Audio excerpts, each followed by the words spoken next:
Okay, now how do you take to the fact that now it would seem that over election funding, there's this huge controversy as to how the funds, the funds for the elections are going to come about. The presidency has asked the National Assembly to remove it from their constituency project. The National Assembly, in turn, now we understand that the Senate Committee on INEC is recommending that the presidency or the executive arm of government take it away from the service-wide votes, which is, where it was seen the special intervention funds for these social investment programs are located. How do you think that this is going to be sorted, considering the fact that the leadership of the National Assembly is now firmly in the hands of the opposition? Is it though? Isn't it?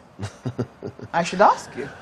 I don't know if presiding officers being in an opposing party means that it's firmly in the hands. I think National Assembly is a place where it's governed by the voices of the majority of the people who are in a particular chamber, be it in the green or the red chamber. So presiding officers, political affiliation, regardless. Now, that aside, I think we'll have to find a way. We'll have to find a compromise somewhere, somehow, because this is a consequential election in 2019 coming. We have no excuse to keep this back and forth. It has to be done. It has to be done pretty quickly, and I think the president is absolutely ready to make sure that this election goes on and then INEC is fully funded. Do you feel that this is under threat? What? This program, is it under threat? I mean, with the stance of the National Assembly? Well, I haven't felt the threat yet, not yet. But I also believe that a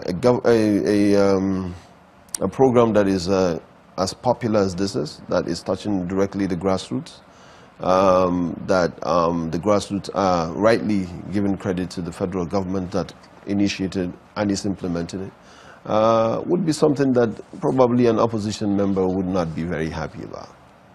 But I don't feel the threat coming yet. I don't feel it.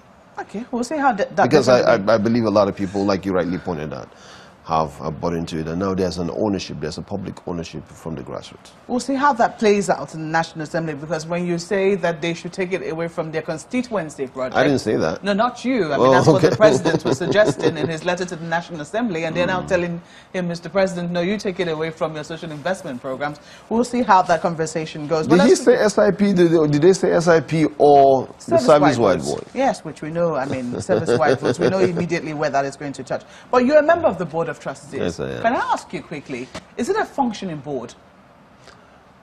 Not really. Well, it is. No, not really. I'm glad you admit that, because I was going to ask you how many times you've met and who the chairman of your board is. Not really. We don't have a chairman yet. Would you say that that is, a consequence of the dysfunction of your party? No, it's not a dysfunction. I think there's, we are reaching an equilibrium right now because there are a lot of people who are members of the Board of Trustees that have, recently defected out of the party. And so I think we are weaving the chaff away from the wheat, and we'll get to equilibrium where it will be properly inaugurated, and then it can start functioning. Would you describe your friend, Rinsola Abiola, who recently resigned as a member of the APC, as chaff as well? No. I think Rinsola, she wrote to me after she defected, and I didn't know before she did, and I was surprised by it. I know she had musings, and she complained to me about a certain way she was treated when she wanted to run for office in Ogun State.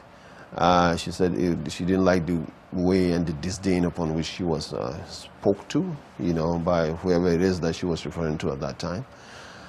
But I thought that as a young person, you learn more from digging in than from giving up.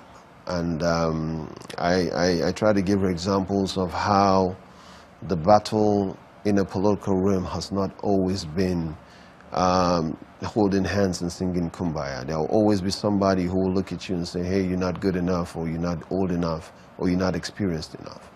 But it's not up to that person to decide how far and how well you go in a particular political environment. And I told her, and I gave her an example, I say, hey, because I was largely responsible for bringing her into the party, in 2013 through the APC Youth Forum. So I felt a certain responsibility toward her, and I told her that you have gotten a good bargain in this party, regardless of whatever it is you think. And I say to the Speaker, who was as a result of your participation, you are a member of the Board of Trustees, one of the young people, probably the youngest. And I think these are recognitions that, and you were involved in different assignments of the party. You were given a lot of respect within the party at the national level. Politics is local. Whatever it is you are told locally should not be the deciding factor for you in the overall picture. Yeah, but you know, some people say it's pointless. So the party is saying one thing. I mean, the president is just saying not too young to run, you know, bill into law, and we're encouraging young people to run. But people are wondering, even if that is just not lip service, if she's complaining about being treated disdainfully at the local level. Well, I think if everybody is going to tell you about his story in political experiments in this country, it's not just about young people or women or older people or poor people. I think you would be shocked. And I think it's just human nature. There will be a point in time, politics is local, there will be a point in time where people would have grown into a team, you know, within a local parlance. And then everybody knows where he belongs to. And all of a sudden you come in, because of the big role you play at the national level, and you said, okay, this is what I want. And say, okay, hold on, we can't give you that because this person has been with us for a long time and we've promised him this. But that doesn't stop you from trying. It doesn't stop you from trying. Because if you have the necessary network and the gravitas to move on, I think you should have tried. I think she should have stuck in. I think she should have stayed in. I have a lot of respect for her. I think she has a bright future ahead of her. The moment she did that, I never said a word. When she called me, I said, I respect your decision to move. I would have preferred if you had stayed in, really, and then fought. I would have fought alongside with you. And then this would have been part of the story you would have told one day. But like I've always said, you know, my dad used to tell me consistency is what matters most in this game. Well, we'll see just how that consistency will pay off for the APC as 2019 approaches. But we have to thank you, Ismaeel Ahmed, for coming on Hard Copy. Thank you so much for having me.